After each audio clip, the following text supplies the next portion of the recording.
kembali dalam renungan harian GMI Ebenezer. Hidup ini adalah kesempatan untuk melakukan hal-hal yang baik, kesempatan untuk memberi, kesempatan untuk menghasilkan buah yang memuliakan nama Tuhan. Kita berdoa. Terima kasih untuk segala kasih dan anugerah-Mu yang Kau berikan kepada kami. Hidup kami adalah kesempatan untuk kami melakukan sesuatu yang berkenan kepadamu. Terima kasih Tuhan, berbagai kesempatan Engkau beri. Kiranya Tuhan berikan hikmat dan bijaksana, supaya kami tidak melewatkan kesempatan-kesempatan ini dengan begitu saja. Tapi kami harus melakukan sesuatu kebaikan, dan juga kami harus melakukan kebenaran-Mu di setiap kesempatan yang ada. Tuhan, kiranya Engkau menolong kami. Berkati juga firman-Mu yang akan kami dengar pada pagi hari ini, supaya firman-Mu ini menjadi berkat buat kami. Di dalam dan demi Yesus Kristus kami berdoa dan mengucap syukur. Amin.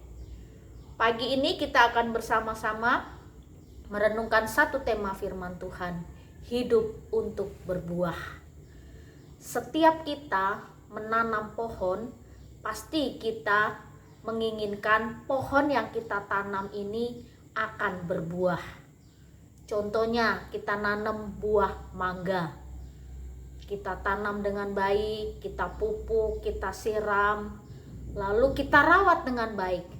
Dan kita punya harapan suatu hari pohon mangga ini dapat berbuah lebat. Dan kalau kita melihat pertumbuhannya dengan baik, lalu ada hasil buah yang baik, wah buahnya lebat sekali, pasti ada kesukaan sendiri dalam hidup kita. Ada sukacita, ada bahagia, ada kebanggaan tersendiri, karena pohon yang kita tanam itu menghasilkan buah. Tapi kalau kita nanam mangganya kurus, gak subur-subur, sudah bertahun-tahun, sudah dirawat, sudah dipupuk, tapi pohonnya tetap pendek lalu tidak menghasilkan. Untuk apa dia dipelihara? Mungkin semua orang akan punya satu keputusan yang sama, lebih baik cabut saja ini buah pohon mangga dan ganti dengan bibit yang lain yang bisa menghasilkan. Nah, Bapak Ibu serta saudara-saudari, inilah gambaran kehidupan kita. Hidup ini harus berbuah. Dan hidup kita sebagai orang Kristen, kita harus menghasilkan sesuatu kebenaran yang memuliakan nama Tuhan. Rasul Paulus katakan kepada jemaat di Filipi, di dalam Filipi 1 ayat 21 sampai 22, demikian bunyi firman Tuhan. Karena bagiku hidup adalah Kristus dan mati adalah keuntungan. Tetapi jika aku harus hidup di dunia ini, itu berarti bagiku bekerja memberi buah. Jadi mana yang harus kupilih? Aku tidak tahu. Paulus sampaikan ini kepada jemaat di Filipi, bahwa ada dua pilihan dalam hidup kita. Kalau aku hidup, karena bagiku hidup adalah Kristus. Dan kalau aku masih hidup, segala sesuatu akan kukerjakan. Aku harus menghasilkan buah untuk Kristus. Itu yang Paulus katakan. Nah, kalau aku mati, itu adalah keuntungan. Jadi mati dan hidup. Kalau hidup harus bekerja untuk Tuhan. Hidup harus menghasilkan sesuatu untuk nama Tuhan. Dan kalaupun aku mati, itu merupakan keuntungan bagiku. Karena lewat kematian bisa bertemu dengan Tuhan, lepas dari semua kesengsaraan penderitaan dunia ini.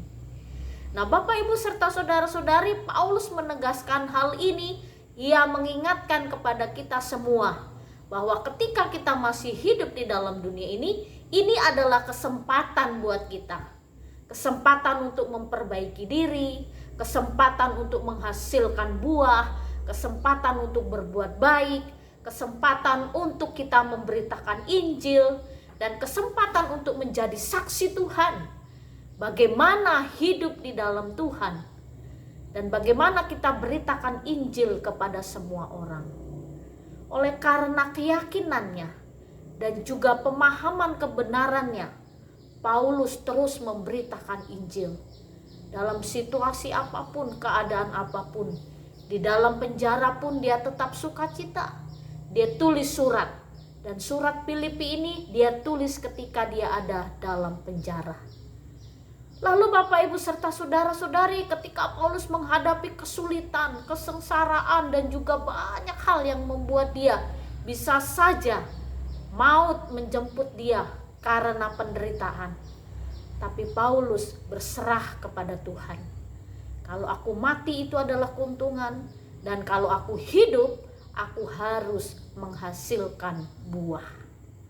Ini juga harus menjadi tekad hidup kita, untuk kita terus merasakan bagaimana kasih dan anugerah Tuhan nyata di tengah-tengah hidup kita. Sehingga kita harus memiliki satu tekad, kalau kita masih hidup, itu artinya kesempatan Tuhan beri untuk kita menghasilkan buah. Jangan seperti seorang yang nanam buah mangga, mengharapkan mangga sudah bertahun-tahun tidak ada hasilnya, lalu ditebang, dibuang, dan sia-sia. Jadi orang Kristen sudah puluhan tahun, kita harus menghasilkan sesuatu. Sepanjang hidup kita, paling tidak ada sesuatu hal yang dipuji dalam diri kita oleh Bapa di surga. Kita membuat bangga Bapa kita di surga. Kita membuat Tuhan kita, Raja kita, Yesus Kristus, bangga atas apa yang kita kerjakan. Lalu Bapak Ibu serta saudara-saudari, hidup ini untuk berbuah. Berbuah manis, berbuah kasih, berbuah kesabaran, sukacita, damai sejahtera, kebaikan, dan juga penguasaan diri. Mari kita menghasilkan sesuatu yang memuliakan Tuhan, sehingga lewat apa yang kita hasilkan, nama Tuhan dipermuliakan. Semakin banyak orang yang datang kepada Tuhan untuk menerima Yesus Kristus sebagai Tuhan dan Juru Selamat kita. Tujuan kita menghasilkan buah adalah nama Tuhan dipermuliakan. Biarlah firman ini mengingatkan kepada kita, mari menghasilkan buah yang memuliakan Tuhan. Kita berdoa. Bapa yang baik, terima kasih untuk firman-Mu pagi ini yang sudah kami dengar. Biarlah firman-Mu ini menjadi kekuatan untuk kami terus bertumbuh dan menghasilkan buah. Di dalam dan demi Yesus Kristus kami berdoa dan mengucap syukur. Amin. Selamat pagi, Tuhan Yesus memberkati.